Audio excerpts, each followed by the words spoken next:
નમસ્કાર ખેડૂત મિત્રો, હું મિલન રૈયાણી આઈસીએલ એટલે કે ઇઝરાયલ કેમિકલ લિમિટેડ વતી વિડીયો નિહાળી રહ્યા દરેક ખેડૂત મિત્રોનું હાર્દિક સ્વાગત કરું છું. આપણે આજે એક પ્રગતિશીલ ખેડૂતની મુલાકાતે આવ્યા છીએ. સૌપ્રથમ આપણે તેમનો પરિચય લઈએ. રામ રામ. રામ રામ. તમારું નામ? મારું નામ કોડીનારિયા મયંક નાગજીભાઈ. તમારું ગામ? ગામ જાલણસર, તાલુકો કાલાવડ ને જિલ્લો જામનગર. જામનગર. તો મયંકભાઈ, તમે ચોમાસુ પાકમાં મગફળીનું વાવેતર કરેલ છે.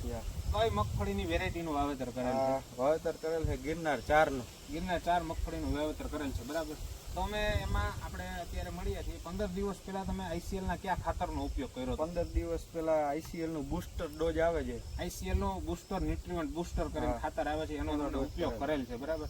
તો આપણે આજે મળ્યા છીએ 15 દિવસ પછી. તો તમને એનો અત્યારે મગફળીમાં પહેલા અને અત્યારે ફેરફાર શું દેખાય છે? પહેલા કરતા અત્યારે છે ને આ સૂયાની સંખ્યામાં વધારો. સોયાની સંખ્યામાં વધારો છે, બરાબર. બીજા નંબરમાં સૂયા હતા એમાંથી દોડવા જે બંધાણા છે, એટલે સૂયાની સંખ્યા અને સૂયામાંથી દોડવા સંખ્યામાં વધારો, બરાબર છે.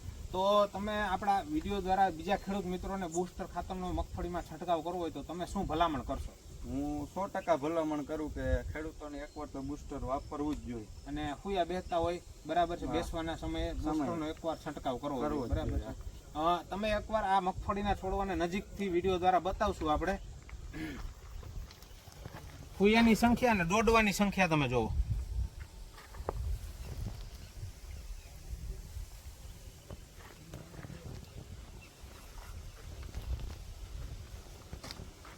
આભાર મયંકભાઈ તમારો.